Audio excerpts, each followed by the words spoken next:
Bonjour à toutes et à tous, il est 15 heures sur Télé Djibouti. Merci de nous rejoindre pour cette nouvelle édition à la une de l'actualité. Le président de la République a présidé ce matin les travaux de la 7e séance du Conseil des ministres au Palais de la République. Et concernant les élections en Turquie, Erdogan est soutenu par le candidat d'extrême droite Sinan Ogan. Voilà pour les titres, bonjour à tous. Sous la présidence du chef de l'État et chef du gouvernement Ismaël Omar Guelleh s'est tenue ce matin la 7e séance du Conseil des ministres au Palais de la République. Le compte-rendu de cette séance tout de suite avec le porte-parole du gouvernement. Sous la présidence du chef de l'État, son Excellence M. Ismaël Omar Guelleh, s'est tenue la 7e séance du Conseil des ministres en ce mardi 23 mai 2023. Étaient inscrites à l'ordre du jour 4 questions. La première question concerne un projet de loi portant adoption du schéma directeur de l'éducation et de la formation 2021-2035. Le gouvernement de la République de Djibouti a élaboré le schéma directeur d'éducation et de formation qui couvre la période 2021-2035.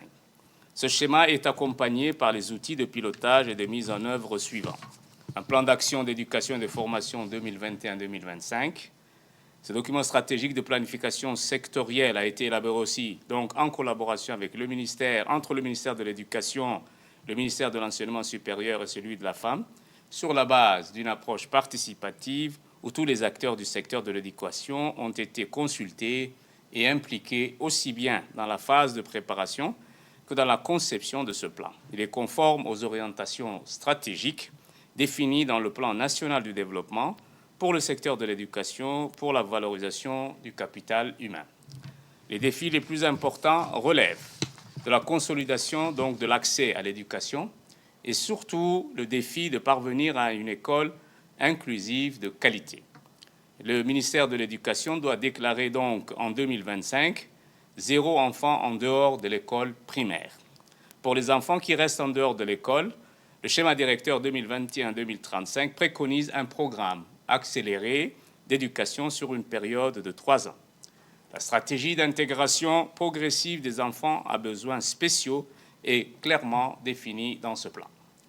Celui-ci propose aussi une intégration définitive d'ici juin 2026 des écoles accueillant les enfants réfugiés dans le système éducatif national. Le volet de la petite enfance, incluant l'éducation préscolaire, a fait l'objet d'une attention particulière dans la définition des axes d'orientation de ce schéma directeur. Aussi, les priorités de la politique nationale de la petite enfance ont été intégrées dans ce plan sur proposition du ministère de la Femme et de la Famille. Toujours pour relever les défis de la qualité des enseignements-apprentissages, le schéma directeur 2021-2035 prévoit un ambitieux plan de développement du numérique à tous les niveaux. Ce plan est complété par la mise en œuvre d'un enseignement à distance pour rendre nos écoles plus résilientes. La formation professionnelle est aussi une des grandes priorités du schéma directeur pour lutter contre le chômage des jeunes de moins de 25 ans et surtout pour contribuer au développement économique et social de notre pays. Pour l'enseignement supérieur, le schéma directeur 2021-2035 prévoit une forte croissance des effectifs des étudiants dès 2025 et préconise une stratégie d'insertion professionnelle des diplômés à l'échelle régionale. La vision 2035 pour l'enseignement supérieur et la recherche sera réalisée grâce au développement d'une offre de formation initiale et continue de qualité qui fera de l'enseignement supérieur et de la recherche un instrument de compétitivité régionale et de coopération au service de notre pays. Cette transformation se fera en 3 étapes chronologiques. 2020-2024, donc la consolidation et l'anticipation de la hausse des effectifs. 2025-2029, un accompagnement de la croissance des effectifs des étudiants. En 2030-2035, le développement de la compétitivité et de la coopération régionale. Et poursuivant, le porte-parole du gouvernement est revenu également sur les autres questions qui étaient à l'ordre du jour de cette séance. Réécoutons le porte-parole. La deuxième question est relative à un projet de décret fixant la procédure d'autorisation d'opération de lancement ou de guidage d'objets spatiaux. Ce projet de décret vise à préciser la procédure de demande d'autorisation d'opération, de lancement ou de guidage d'objets spatiaux. Ce décret s'inscrit dans le cadre de la loi numéro 167 en 2022, 8e législature du 10 novembre 2022, relative aux activités de lancement d'opérations, de vol ou de guidage d'objets spatiaux. Il vise à préciser l'obligation de la demande d'autorisation ainsi que les éléments qui devront venir l'étayer. La troisième question concerne un projet de décret régissant l'exercice des agences de voyage et autres opérateurs de services touristiques en République de Djibouti. Identifié comme secteur prioritaire dans la politique du gouvernement, le tourisme dans sa globalité à Djibouti est un secteur qui fait l'objet de multiples mutations. En effet, l'augmentation du nombre des structures d'accueil, l'évolution des habitudes de consommation et d'achat du voyage, le développement du tourisme responsable et l'utilisation de plus en plus accrue de nouvelles technologies de communication sont autant de nouvelles tendances qui rendent l'ancienne législation en vigueur obsolète. La stratégie de développement du tourisme durable de Djibouti a prévu un grand chantier dédié à la réforme réglementaire en matière d'exercice des activités des opérateurs touristiques. C'est dans ce contexte que le décret régissant l'activité des opérateurs a été élaboré pour mieux encadrer et s'adapter à l'évolution du secteur du tourisme.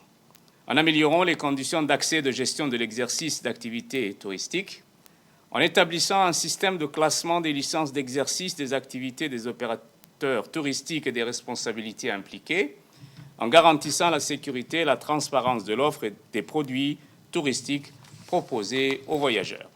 La quatrième question est relative à un projet d'arrêté portant règlement intérieur du comité de règlement des différends, conformément aux dispositions du décret numéro 2010-0083, présidence du 8 mai 2010, fixant les attributions, la composition, les modalités d'organisation et de fonctionnement de la Commission nationale des marchés publics, il est créé un comité de règlement des différends qui a pour attribution de recevoir les dénonciations des irrégularités constatées par les parties intéressées avant, pendant et après la passation ou l'exécution des marchés publics, sous réserve des violations constitutives d'infractions pénales relevant de la compétence des juridictions répressives. À ce titre, il convient de rappeler que le comité de règlement des différends est composé de 6 personnalités de différentes institutions, magistrats, inspecteurs d'État, etc. Et ils sont nommés pour une période de 2 ans.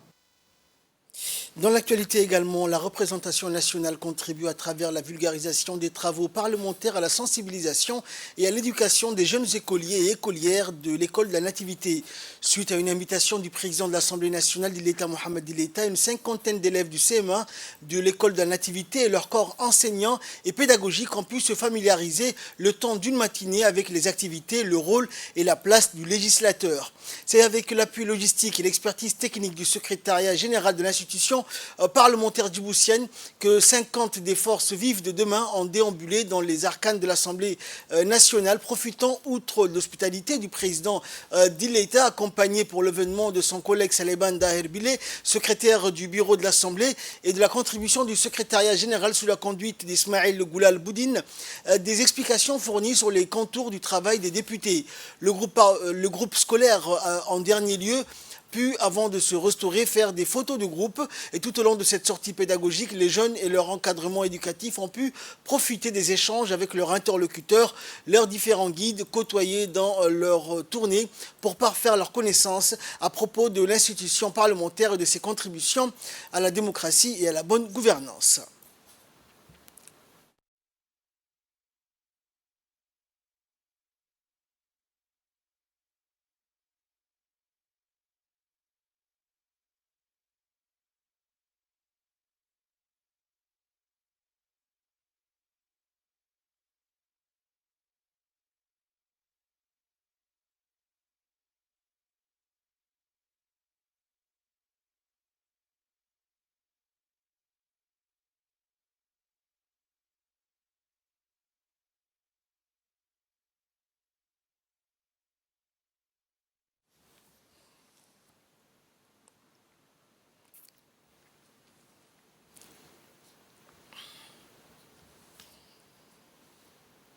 Écoutons donc les explications du président d'Ileta suite à la visite donc à l'Assemblée nationale de ces jeunes écoliers. Là, je parle à mon nom, au nom de mes collaborateurs et également au nom de l'ensemble des parlementaires, même s'ils ne sont pas là. Et surtout, ils sont honorés que vous les avez remplacés à les places, dans les sièges. Je voudrais vous dire combien nous sommes honorés et surtout, je voudrais féliciter et remercier très sincèrement tous vos responsables, à commencer par le directeur de votre école, pour cette initiative qu'ils ont eue, pour vous amener ici, afin que vous inspiriez pour avoir de l'information sur les activités des parlementaires. Et ceci, peut-être, comme j'ai dit tantôt, va vous insister pour peut-être plus tard dans votre vie, à ce que vous puissiez représenter votre pays, que ce soit à l'Assemblée nationale et à l'extérieur, pour que vous puissiez avoir cette ambition. Je pense que les peu d'informations que vous avez vont vous donner cet élan pour que vous puissiez un jour être à nos côtés et que je puisse, en tant que président de l'Assemblée, vous dire félicitations en tant que parlementaire. Merci beaucoup. Une délégation djiboutienne avec à sa tête le ministre des Finances et de l'économie donc, qui est en Égypte pour prendre part aux 49e Assemblée annuelle du Fonds africain de développement et aux 58e Assemblée annuelle du Conseil des gouverneurs du groupe de la Banque africaine de développement qui se tiennent donc actuellement à Sharm el-Sheikh en Égypte.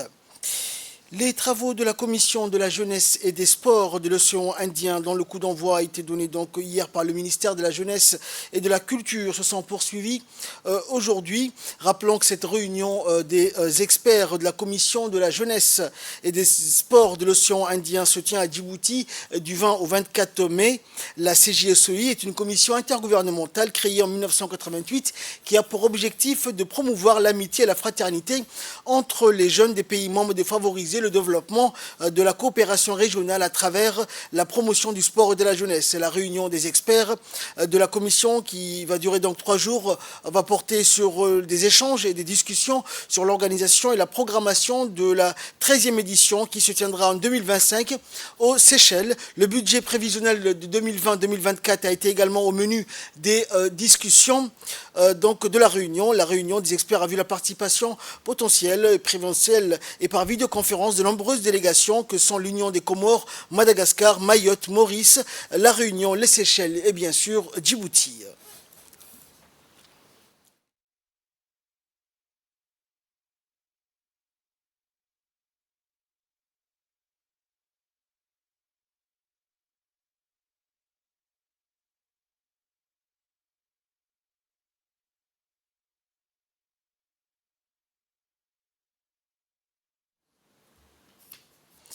La Fédération djiboutienne de handball a clôturé ses championnats nationaux masculins et féminins avec succès hier soir au complexe sportif Roi Fahad. Les matchs finaux donc ont été très intéressants et ont suscité une grande ferveur chez les spectateurs présents. La première finale opposait deux équipes féminines, l'équipe de la gendarmerie et celle de Razdika. Sans surprise, l'équipe de la gendarmerie a remporté le titre en écrasant son adversaire sur un score de 15-11. Le public en feu a pu admirer la performance de ces sportives qui ont su faire preuve d'une grande efficacité. Et la deuxième finale opposait les équipes masculines de Garde-Côte et de Transit d'Ita. Le match a été difficile, mais c'est finalement l'équipe de Transit qui a remporté le titre sur une différence d'un but. Les joueurs ont dû travailler dur pour obtenir la victoire, ce qui a rendu le match très excitant à suivre. Et après celle donc de belles performances, la cérémonie de remise de trophées et des distinctions a eu lieu. Les joueurs et les joueuses ont été récompensés pour leur excellent travail, leur persévérance tout au long de la compétition. Cette clôture des championnats nationaux de handball en présence du secrétaire d'État au sport, Hassan Mohamed Kamil, des présidents de communes de Razdika, de Boulaos et du colonel de la gendarmerie, Jama' Roblé, du lieutenant-colonel Mohamed Addawa et les responsables de la fédération djiboutienne de handball et autres plusieurs invités a été une grande réussite. Le public est reparti enchanté et satisfait de la qualité des matchs. Cette compétition a montré encore une fois l'importance de soutenir les équipes sportives nationales et de les encourager à développer leur potentiel.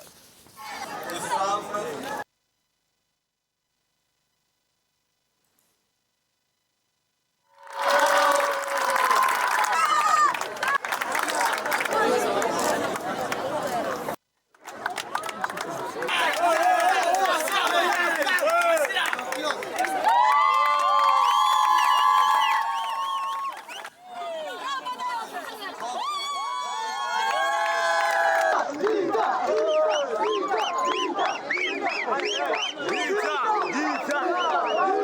finaliste Transit d'État. Là, voilà, on est ce soir, on est champion et ça fait 4 ans qu'on était en train d'essayer, 3 ans successifs qu'on était vice-champion. Mais là, on avait décidé de remporter. On est tous contents, je suis content, je suis fier de mon équipe, je suis fier du staff, du coach, du président Hoche et de notre présidente aussi, Mouna Gabobé. Ça me touche vraiment. La cérémonie de signature du plan de travail annuel entre l'Agence nationale pour les personnes handicapées et le système des Nations Unies à Djibouti, représenté respectivement par le directeur général de la NPH de Al Saïd et José Barahona, coordinateur résident du système des Nations Unies à Djibouti. Le plan de travail annuel intitulé Appui aux personnes handicapées couvrant la période de janvier à décembre 2023 s'élève à hauteur d'un montant de 244 733 $, donc, et 33 $ et s'aligne à la stratégie nationale sur le handicap pour la période 2021-2025 et aux priorités du plan national de développement Djibouti ici, ainsi qu'à plusieurs effets du cadre des Nations Unies pour l'aide au développement pour la période 2018-2024. Ce plan de travail annuel regroupe notamment plusieurs axes prioritaires du plan d'action budgétisé 2021-2025 intervenant principalement dans le domaine du renforcement de la gouvernance sur la question du handicap. Je vais remarquer qu'il y a par exemple beaucoup de travail sur les écoles, l'adaptation dans les écoles pour les enfants. Il y a un travail qui est fait sur l'identification des besoins technologiques pour les personnes handicapées et maintenant voir comment est-ce qu'on peut faciliter l'accès à ces besoins. Il y a toute une part de travail conjoint sur la communication des droits des personnes avec besoins spéciaux qui va continuer. Il y a une formation qui va continuer aussi avec le staff de l'association. J'ai vu qu'il y a aussi la facilitation des transports. Il y a des agences qui vont faciliter le transport et probablement une voiture. Il y a tout un travail d'enregistrement biométrique de l'association aussi, des personnes handicapées à travers l'association. Et on va améliorer et assurer l'accès à la santé des personnes avec besoins spéciaux.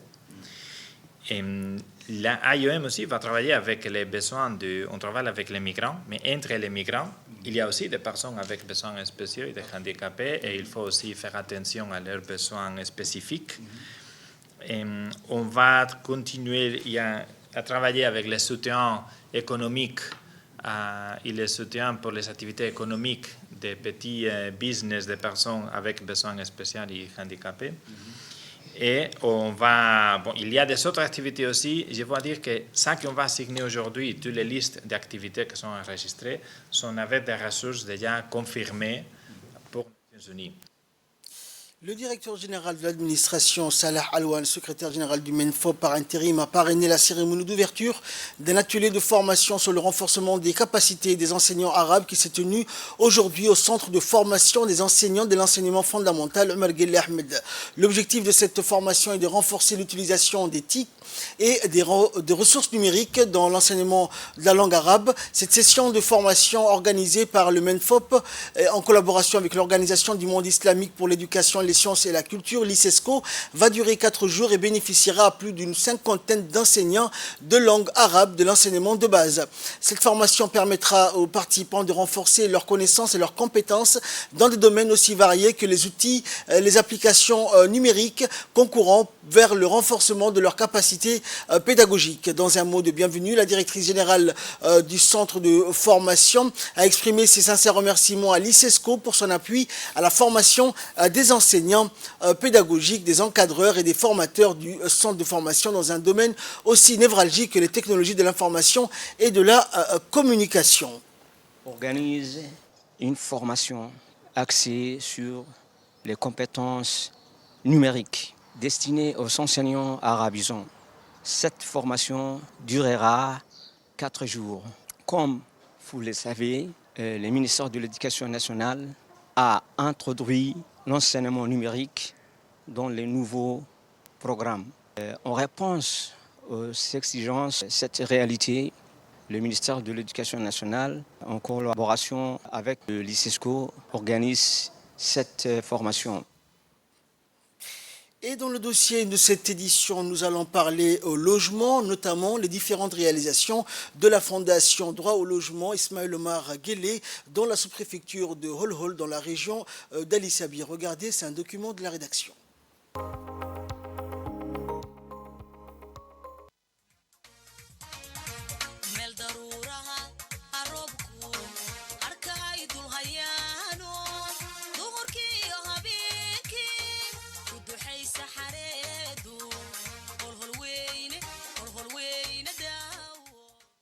La lutte pour un logement décent en faveur de plus démunis s'intensifie.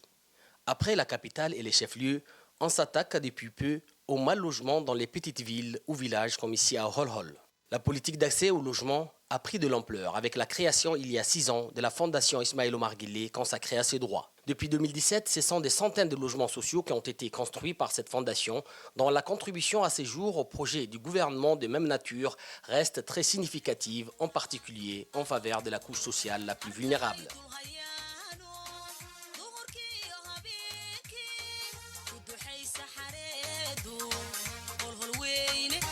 Plus qu'une contribution, l'action sociale est au cœur des activités de ces départements qui, à travers sa mobilisation pour ces logements sociaux, cherche aussi à atténuer la vulnérabilité des couches les plus démunies en leur épargnant un fardeau de plus et non moins important du coût de plus en plus grandissant de l'accès à la propriété. Ainsi, à Holhol, ce sont 30 familles qui auront un toit sur la tête grâce à cette réalisation.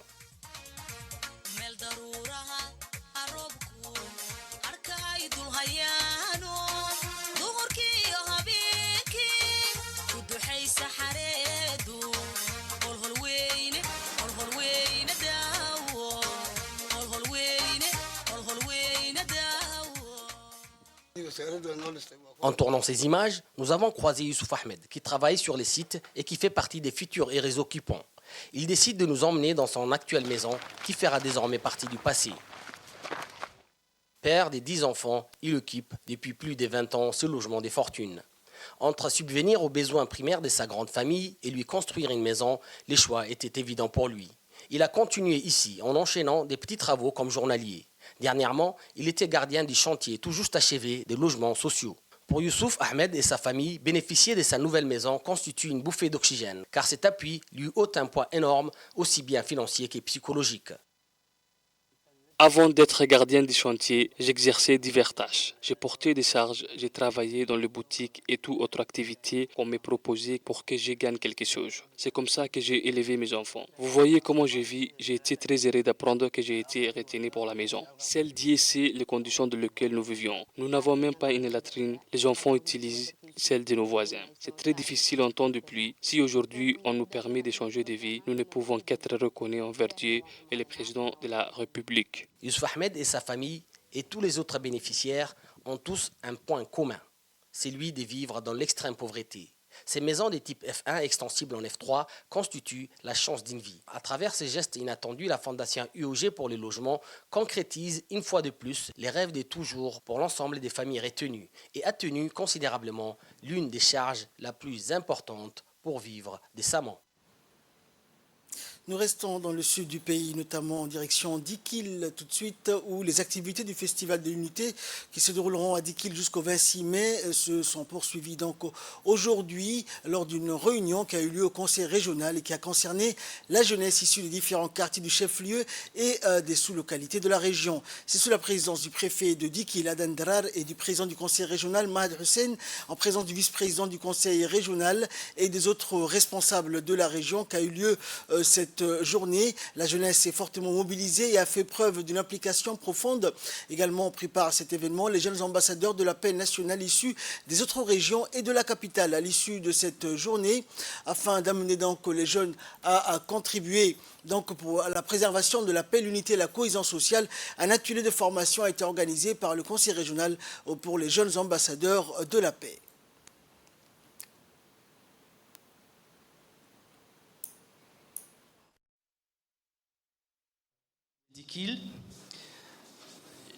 Aujourd'hui, nous sommes très heureux, au nom de USAID Kaizen, d'être parmi vous, à vos côtés, et d'appuyer le conseil régional de la région de Dikil pour participer à cet événement qui a débuté hier et qui va se dérouler pendant quelques jours. Je crois que la jeunesse est l'avenir non seulement de la région et de la ville de Dikil, mais également de tout le pays. Le travail l'appui qu'apporte USAID Kaizen n'est pas un appui nouveau, c'est un appui qui existe depuis quelque temps. Et nous sommes tout simplement là pour appuyer la politique du gouvernement djiboutien et la politique du conseil régional au niveau local. Donc, on est juste là pour vous épauler et nous sommes très heureux aujourd'hui de participer à cet événement et on vous souhaite beaucoup de succès. Tout de suite, il est l'heure de retrouver l'appel à la prière d'Allah. Une journée donc qui a été présidée par le préfet de la région de Dikil que je vous propose d'écouter. L'événement qui avait été initié à Dikil par les Dikilois a commencé hier par quoi? Par les sages. Et dès qu'on dépasse les sages, il faut qu'on rencontre la force aussi. Et la force, c'est la jeunesse. Et la jeunesse est là aujourd'hui. On va s'adresser à la jeunesse également aujourd'hui et discuter avec elle et permettre à elle de discuter entre elles aussi. Donc c'est pour vous dire également, nous allons nous adresser à tout le monde, à toutes les couches de la population et discuter de ce que nous avons de plus cher. D'un point de vue local d'abord, ça veut dire nous dans nous. Dikil dans Dikil, inter-Dikil. Et on va discuter de tout ça pour pouvoir exporter ce que nous avons aujourd'hui. Donc, et ce que nous avons, ce n'est pas, comme on dit, il y a quelque temps, on parlait de Djibouti comme étant une puissance. Là, on a dit, en discutant, j'ai dit, nous sommes devenus une puissance aujourd'hui. Pas une puissance militaire, pas une puissance économique, mais une puissance stratégique dans la paix. Parce que c'est un pays stable qui permet à ses habitants de vivre ensemble, sans heurts, sans problème. Et tout ça, grâce à ça, à l'unité et à la cohésion sociale, à l'acceptation de l'autre.